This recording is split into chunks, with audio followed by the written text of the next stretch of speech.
জ্যোতিষশাস্ত্র মতে আজকের গ্রহদের অবস্থান। চন্দ্র অবস্থান করবে মকর রাশিতে ধনিষ্ঠা নক্ষত্রে। একই স্থান মকর রাশিতে তুঙ্গস্থ মঙ্গলও ধনিষ্ঠা নক্ষত্র অবস্থান করবে। দ্বিতীয় স্থান কুম্ভ রাশিতে রাহু অবস্থান করবে শতভিষা নক্ষত্রে।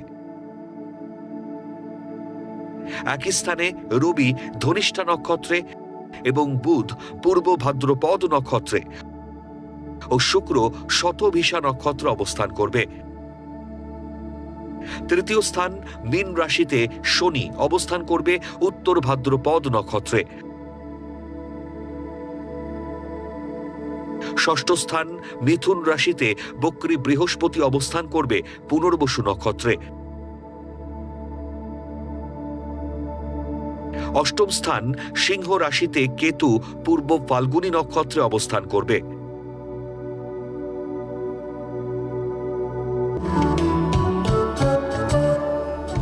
আজকের দিনে জন্মগ্রহণ করলে রাশি মকর, নক্ষত্র ধনিষ্ঠা, তিথি অমাবস্যা, গণ দেবারি।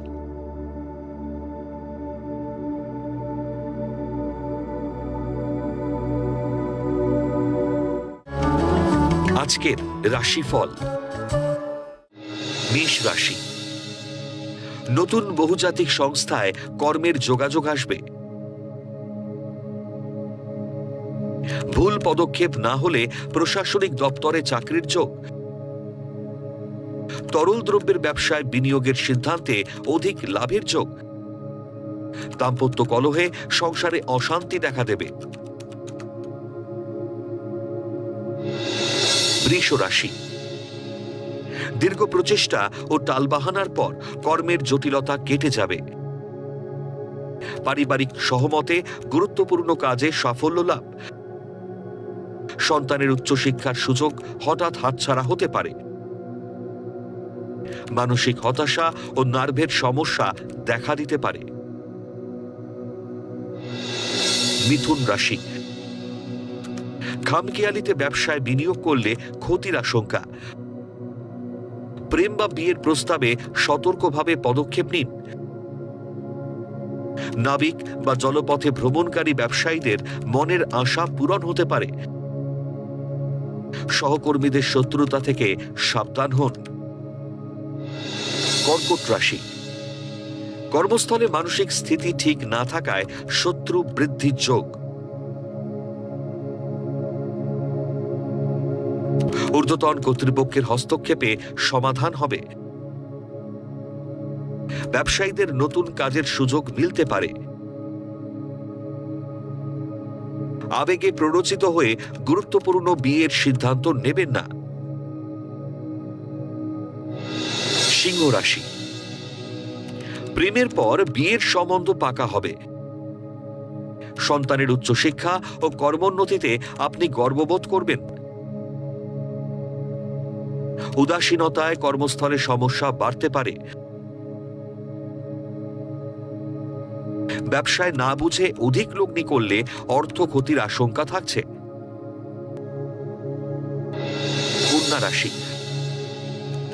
কর্মস্থলে সতর্ক না হলে শত্রুরা বলবান হতে পারে। মাতৃ সম্পত্তি দখলে জ্ঞাতিদের বিরোধিতা দেখা দেবে। বদমেজাজি ও রূঢ় আচরণের জন্য তীরে এসে তরি ডুবতে পারে। নিজের দোষ অন্যের ঘাড়ে চাপালে বিপদে পড়বেন। তুলা রাশি, খাদ্যদ্রব্যের ব্যবসায় অকল্পনীয় লাভের যোগ। অত্যন্ত গুরুত্বপূর্ণ দরকারি কাজগুলি আজই সম্পন্ন করুন। ব্যবসা ক্ষেত্র বা কর্মস্থলে সহকর্মীর সঙ্গে মতবিরোধ হতে পারে। পুলিশ আধিকারিকদের কর্মে উন্নতির যোগ। বৃশ্চিক রাশি, আর্থিক বা ব্যাংকিং সংস্থায় কর্মরত ব্যক্তিদের আয় বৃদ্ধির যোগ। বাচিক শিল্পী বা সঙ্গীত শিল্পীদের শুভ সময়। মানসিক জোর ও একাগ্রতায় কর্মস্থলের বিরুদ্ধ পরিস্থিতি নিয়ন্ত্রণে আনবেন। আবেগে নয়, যুক্তিকে প্রাধান্য দিন। ধনুরাশি, ভুল সিদ্ধান্তে পারিবারিক ব্যবসায় মতবিরোধ বাড়তে পারে। বোনেদের সঙ্গে বনিবনার অভাব হবে। পরিকল্পনায় ত্রুটি না হলে কর্মজীবনে ভাগ্য সুপ্রসন্ন হতে পারে। দূরে বদলি, পদোন্নতি ও আয় বৃদ্ধির সম্ভাবনা। মকর রাশি, দূরদৃষ্টি ও বুদ্ধিমত্তার সঠিক সিদ্ধান্তে কর্মস্থলের হারানো গৌরব ফিরে পাবেন। তরল দ্রব্যের ব্যবসায় লাভ। শিক্ষক, শিক্ষানুরাগী, জ্ঞানী পণ্ডিতদের সম্মান বৃদ্ধির যোগ। পারিবারিক দায়িত্ব পালনে অধিক ব্যয়ের যোগ। কুম্ভ রাশি, হস্তশিল্পীরা কর্মকৃতিত্ব ও কর্মদক্ষতার স্বীকৃতি লাভ করবেন। দীর্ঘ বঞ্চনার পর পদোন্নতির সংবাদ পাবেন। শিক্ষার্থীদের উচ্চশিক্ষার সুবাদে বিদেশ যাত্রার যোগ। চাকরিজীবীদের কর্মস্থলে পদোন্নতি ও আয় বৃদ্ধির যোগ। মীন রাশি, দীর্ঘদিনের প্রচেষ্টায় নতুন কর্মের সন্ধান ও আয় বৃদ্ধির যোগ। পারিবারিক উৎসবে অধিক লোকসমাগম হবে। শেয়ার বা ফাটকা ব্যবসায় পরিকল্পনা ত্রুটিতে শুভ যোগ হাতছাড়া হতে পারে। হতাশায় শরীরে ক্লান্তি আসবে।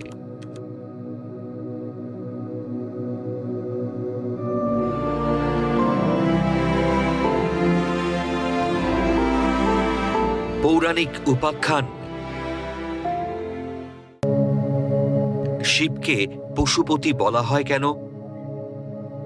শিবকে পশুপতি বলা হয় কারণ তিনি সমস্ত চরাচর, প্রাণী এবং জীবের অধিপতি বা রক্ষাকর্তা। পশু বলতে কেবল চতুষ্পদ প্রাণী নয়, বরং মায়া বা অহংকারে আবদ্ধ সমস্ত জীবকে বোঝায়। আর পতি হলেন প্রভু। তিনি জীবকে সংসার বন্ধন থেকে মুক্ত করেন, তাই তিনি পশুপতি। পশুপতি নামের আধ্যাত্মিক ও ঐতিহাসিক সত্যতা কি? পশুপতি অর্থ সমস্ত প্রাণীর প্রভু। শিব ব্রহ্মা, বিষ্ণু, মহেশ্বরের মধ্যে সৃষ্টির রক্ষণাবেক্ষণকারী হিসেবে সব জীবের মালিক। সাধারণ জীব মায়ারূপ পাশ দ্বারা আবদ্ধ থাকে। শিব এই পাশ বা অজ্ঞানতা নাশ করে জীবকে মুক্তি দেন বলে তাকে পশুপতি বলা হয়। সিন্ধু সভ্যতার হরপ্পার খনন কার্যে পাওয়া পশুপতি শিলে যোগাসনে উপবিষ্ট এক দেবতাকে দেখা যায়, যা শিবের প্রাচীনতম রূপ বা প্রোটো শিভা বলে ধরা হয়, যা নির্দেশ করে যে তিনি অনাদিকাল থেকেই প্রকৃতির অধিপতি। পৌরাণিক কাহিনী কি? হিন্দু সৃষ্টিতত্ত্ব অনুযায়ী মহাবিশ্ব চিরন্তন নয়, বরং এটি সৃষ্টি, স্থিতি ও লয়ের এক অবিরাম চক্র। পরম ব্রহ্ম বা পরমেশ্বর থেকে এই সৃষ্টির উদ্ভব, যেখানে ব্রহ্মা স্রষ্টা, বিষ্ণু পালক এবং শিবকে ধ্বংসকর্তা ও পালনকর্তা হিসেবে উল্লেখ করা হয়েছে। এই মহাজাগতিক প্রক্রিয়া সময় বা কল্প দ্বারা নিয়ন্ত্রিত, যা বারবার সৃষ্টি ও ধ্বংসের মধ্যে দিয়ে অনাদিকাল বহমান। পুরাকালে একবার ভগবান শ্রীবিষ্ণু ক্ষীরসাগরে অনন্তনাগ বা শেষনাগে বিশ্রামকালে তার নাভিপদ্ম থেকে ব্রহ্মার আবির্ভাব ঘটালেন। শ্রী বিষ্ণু নারায়ণের পরামর্শে ব্রহ্মার মুখ থেকে দেব ও জীবকুলের সৃষ্টি হল। দেবকুল স্বর্গে গেলেও জীবকুল থেকে ক্ষুদ্র কীট পর্যন্ত পৃথিবীর সমস্ত স্থাবর জঙ্গম প্রাণীর অধিপতি ও রক্ষাকর্তা, অর্থাৎ সমস্ত মানুষ, পশু, পাখি, কীট পতঙ্গ ইত্যাদিকে রক্ষার দায়িত্ব দিলেন মহাদেব বা শিবকে। বরাহ পুরাণ অনুসারে সৃষ্ট জগৎ জলমগ্ন হলে বিষ্ণু শিবকে সমস্ত প্রাণীর পালক হিসেবে নিযুক্ত করেন। সেই থেকে শিবের নামকরণ হয় পশুপতি। নেপালের বিখ্যাত পশুপতিনাথ মন্দিরে তিনি এই রূপে পূজিত হন, যা তার সৌম্য ও রক্ষাকর্তা রূপের প্রতীক। সহজ কথায়, অবিদ্যা ও অহংকারে মগ্ন জীব বা পশুকে পরম জ্ঞানের পথে নিয়ে যান বলেই শিব হলেন পশুপতি। শিব পুরাণের একটি বিশেষ কিংবদন্তি অনুসারে ব্রহ্মা সৃষ্টির কর্তা এবং বিষ্ণু রক্ষাকর্তা, মহেশ্বর বা শিবকে পালনকর্তা বলে উল্লেখ করা হয়েছে।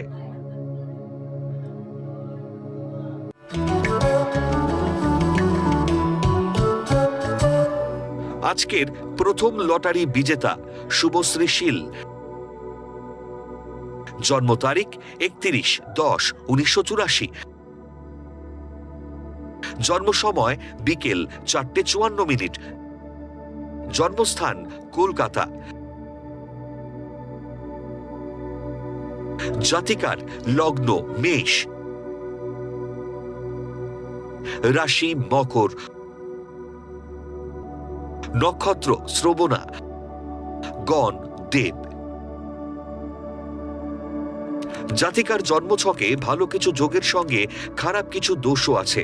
লগ্নের নবমে ভাগ্যস্থানে স্বক্ষেত্রী বৃহস্পতি মঙ্গল যুক্ত হওয়ায় সেবামূলক কাজে সাফল্য লাভ।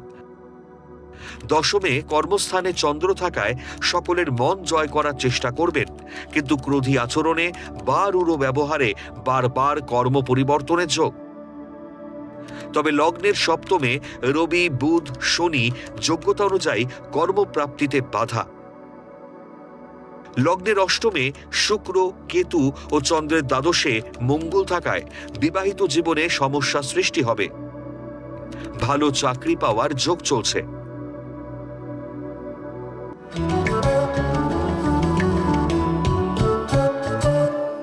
আজকের দ্বিতীয় লটারি বিজেতা অভিজিৎ মাঝি। জন্ম তারিখ 6/8/1989। জন্ম সময় রাত 11:45। জন্মস্থান কাটিলিয়া হাওড়া।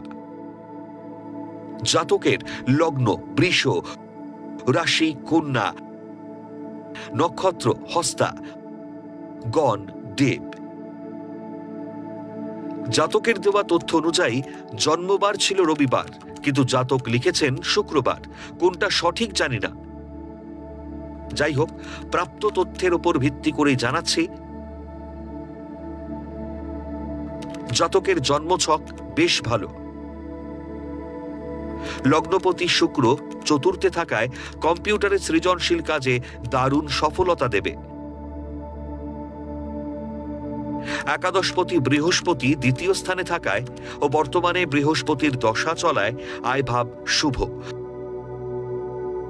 লগ্নের চতুর্থ স্থান ও চন্দ্রের দ্বাদশে একাধিক গ্রহ বুধ শুক্র মঙ্গল কেতু থাকায় বিয়ে হতে বাধা বা বিয়ে পরবর্তীতে সমস্যা হবে।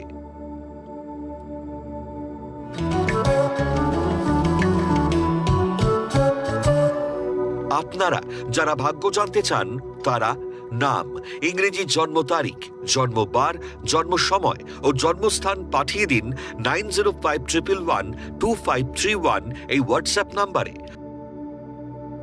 লটারি প্রাপ্ত বিজেতার ভাগ্য বিচার করে প্রচার করব পরবর্তী পর্বে।